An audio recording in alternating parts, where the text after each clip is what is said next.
Time to look at the Rajasthan Royals now, and it's a team that for a long time was everybody's number 2 team.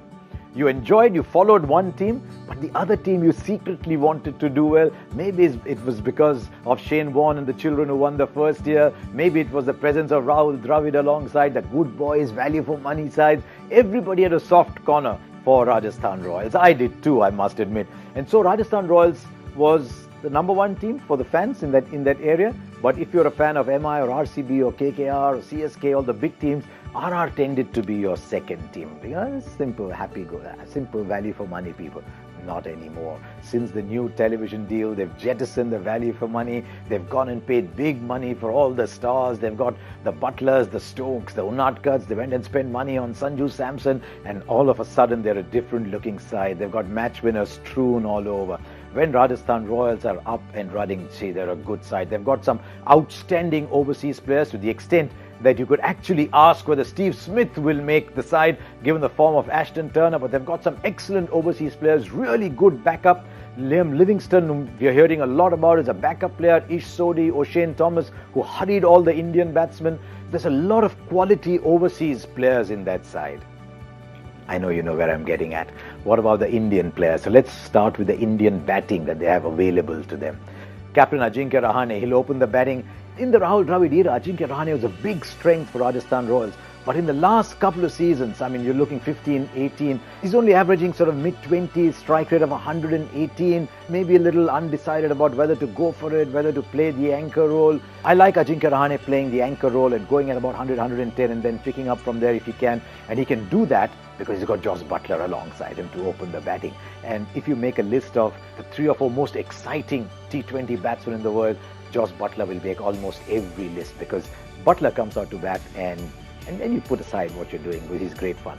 Rahane will benefit from having Buttler alongside, but who else do they have? Rahul Tripathi made his name playing for Rising Pune Supergiant, had a sort of iffy season with Rajasthan Royals last year, has done well as captain of Maharashtra this year, so he's around. Sanju Samson, you always look at Sanju Samson, and then this year Shane Warne said he's going to be the player of the tournament, and there's just that silkiness about him, but he doesn't produce great first-class seasons. I love watching Sanju Samson bat. So there's 3 Indian batsmen that Rajasthan Royals can call upon. But should they require more, what do they have?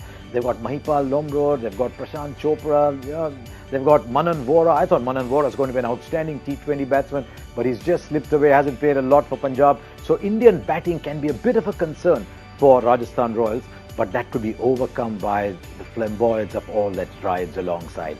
They've got a lot of all-rounders too, and those all-rounders will allow them many bowling options. They'll always go in with 6 bowlers and they'll bat very deep, because look what happens in terms of all-rounders. They've got Ben Stokes. When he played this first season for Rising Pune Supergiant, he said it'd been an ambition for him to come and play the IPL. He averaged 31.6. He had a strike rate of 140. He delivered wickets at an economy rate of 7. He was the player of the tournament.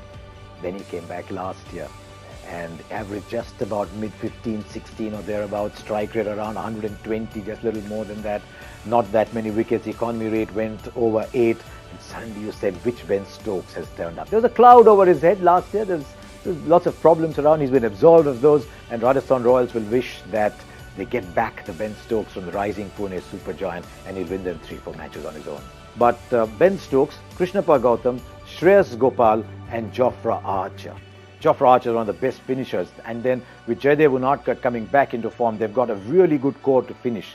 I'm looking forward to watching Jaydev Unadkat play. There was far too much nonsense said about Unadkat last year, about how much money he was earning. Every time he's running in, he's thinking, am I earning my money?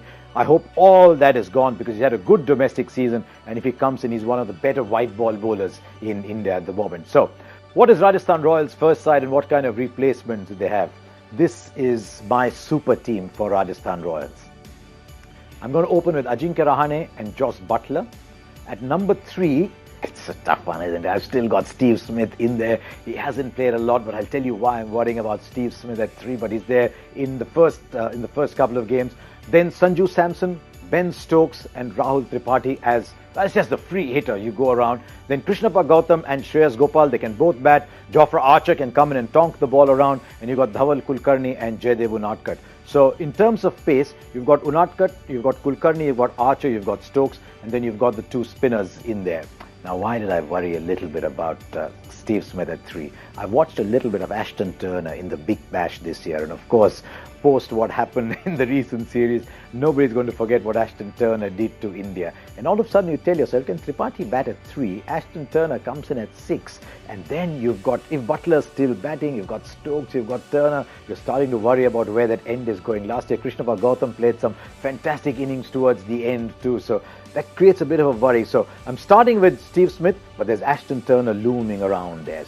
But when the time comes for the players to go away for national duty, I'll be surprised if Turner's not in that Australian side. So Turner and Smith go away, but also the strong English core of Archer, Butler and Stokes. It'll still leave them with 3 very good overseas players in O'Shane Thomas, Ish Sodhi and Liam Livingstone. But it's almost like a bit of the heart of the Royals will go away. They'll have to call upon Indian replacements, and you don't know how good they will be. So my tip for Rajasthan Royals, for all of you followers, is I think they'll start the season very strongly, but I'm not quite sure of how they'll end. For the last 2 times they've played with the Royals, they played last year, of course, in 18, and then before that in 15, they made the playoffs. They're a very, very good bet to make the playoffs, because I think while that overseas score is still around, they'll win a lot of matches.